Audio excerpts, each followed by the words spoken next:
Hi everyone, good evening. So today we're going to do how to plan a long journey. I've got actually a almost 700-mile EV journey coming up when we pick the girls up from Grandma's, take the ferry from Hull to Rotterdam, and then do a big trip to Disneyland and back. Coming back to the Amsterdam port called a Maiden. But I thought I would cover how to plan an EV journey if you need to, what the benefits are, and how I do it, and what you might want to consider. So, why might you want to plan a journey in your EV? Well, what's important to you? Do you want to minimize charging time so that you spend less time waiting for the car to charge? Well, probably. Do you want to avoid getting too low because you're worried about range anxiety? Is it your first trip, for example? Do you want to minimize the cost because some rapid chargers can be expensive? Or do you want to make sure that you don't have to divert off route too far and you've got no faff? But also, perhaps you can think about, well, when am I stopping anyway? Can I charge where I'm going to stop? How low do you want to go? If there's no destination charger there, how far have you got to go to the next charger the next day? Would it be convenient to have to charge first thing in the morning? Probably not. On these journeys, how long is it going to be? Are you going to get hungry, tired, thirsty, need to go to the bathroom, etc.? And shall we bear in mind your car's charging curve? How fast can your car charge? If you're looking at rapid chargers, a 300 kilowatt charger is only going to charge my Koda at 77 kilowatts. I don't need to prioritize a super fast charger. Have a look at what your car's is. Google FastEd charging curve and enter your car's model in, and you'll find out. Because actually, it's quite high at low state of charges and if the battery's warm. But it can be lower the higher it is. So if you are going to use a rapid charging strategy, don't aim to plug in at 50, 70%. Wait till it's a bit lower, whatever you're comfortable with. 10 might make you a bit anxious. Why not try 20 or 30%? So my real life example, this is my Hyundai Kona. They don't let you put a colour in, do they? But it's grey there, and this is the journey we've got to do. We're arriving in Rotterdam at the ferry port, and we're stopping for our first stop in Lille here, and then we're driving down to Disneyland Paris, going back up to Bruges or a holiday camp on the coast near Bruges, and then going home up to Amsterdam port. So this is the Ionity journey planner, and the reason I've chose Ionity is because, as you may have seen the channel before, I've covered how cheap Ionity is on the continent and with a subscription. They call it Passport Power or Passport Motion, but essentially a subscription. You give them a monthly direct debit and they reduce the charge prices, and there's a bit of an offer. So I thought I would focus on price. Have an idea of what the costs would be, what the cheapest. So I knew that Ionity were going to be really cheap, especially in France. So let's have a look at what we've got. This is what it came up to. So for your first month at the moment, this may change in future. They may go up and down, but they've got two subscription levels. The first one is £3.88 for the first month, or £5.50 every month thereafter. But if you're doing a holiday like this, you'll be going within 1 month. You only have to pay once. So you might only pay £3.88, or you might only pay £7 if you're going for the reduced price. In England, that takes the price down from 73p to 52, or 73p to 43p, depending on how much you're paying, your level of subscription.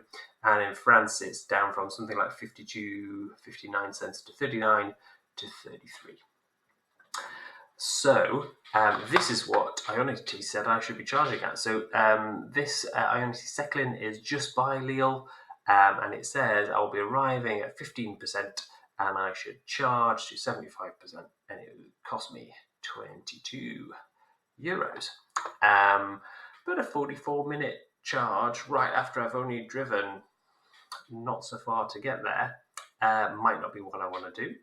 And then the next drive is only an hour and a half, and then it wants me to charge for another 50 minutes. So is there any alternatives to this? Because that sounds not ideal, because I've got an hour and a half drive with another 30-minute one. I could easily push on for 2 hours if I've done this a little better. And on the way home, they've got more expensive chargers that I don't necessarily need to use. This Electra one is quite cheap. In fact, it looks like it's cheaper than Ionity. If you look at the percentage prices, it's about the same. But this Calix one looks like it's going to be a bit more expensive. And so why would I go there? Why would I not just find another Ionity or something to go to? The Ionity route planner did say prioritise Ionity, but it didn't say only Ionity. And for some reason, it's got me going to these other ones, which I don't think makes any sense. So when you do use a route planner, check that it actually makes sense. These are the passports, and yeah, I got that right, smashing. Now, on my other video where I looked at all the different EV subscriptions I could find, I did let you know how you could calculate when the break-even point comes. So when I say break-even point, you're obviously paying £7 up front, or you're paying €8 up front, or £3, £4, £5.50 for these different things. So when does that become worth it? Well, it's going to be over and above these points. So for the £7 subscription, with a 31p discount, you've got to charge 22 kilowatt hours till you break even with just paying the higher price without giving them £7. So that's when your £7 becomes worth it. And if you look at the French price in euros, well, you're only saving a little less. You're saving 31p in the UK. You're only saving 26 euro cents in France. And so actually you've got to charge a bit more. You've got to charge 30 kilowatt hours. So hopefully that'll be useful to you. Make sure if you're going to get one of these, you're making them, the most of it. You're ideally doing lots of kilowatt hours. But Tesla have a subscription too, and they're cheap too, right? Well, they're offering you charging without the sub for 40 cents or 46 cents. That's really competitive. It's lower than Ionity baseline price in France, so you could just do that with no subscriptions. But the prices of the sub, which is $8.99, go down to 34 cents and 42 cents. But at the moment, this is 2025, and this guy has been doing lots of things. And do you really want to be giving him money? That's your choice. But yeah, there are plenty on our journey. A, in the Netherlands, B, in Belgium, C, in northern France, all the way down to Paris. But can we do something more sensible? I said we are going, you could perhaps save time if there's destination charges. So I looked those up. This is the centre of Lille. We chose this as it would break up the journey from Rotterdam to Paris, much might have been like a 6-hour trip. But kids aren't going to have that. And we've just spent some time on a ferry. We'll probably want to stretch our legs and enjoy somewhere we've never been before. So our hotel is around here. This is Lille Station. How cheap can we get? I probably have 30% battery left at this price, but when I put the prices up for recharging, I've always done a full battery. And so the Lille Station has 146 charge points, a 5 or 10 minute walk from our hotel. I think that might be quite useful, and I'll only have to pay 28 euro cents per kilowatt hour if I got a full charge with no losses. Maybe add 10-15% onto this. I will only be paying 18 euros to fully charge the car, and it's not as if they're all going to be used, is it? If there's 150 of them. And this one that's only 2 is even closer. It's a 2-minute walk from the hotel, and will be very, very cheap. But add on 2 euros, so it'll be 20 euros. Now, Disneyland Paris, again, that's only going to be a 152-mile journey, so I won't need a full charge. Probably only need about half, and it's a 2-hour journey. So if I've fully charged in Lille, it's going to be a quick trip to Disneyland Paris. We can have a great few days here. And I just clicked on a couple of these, 69 charge points in one of these central ones. It might have been this one.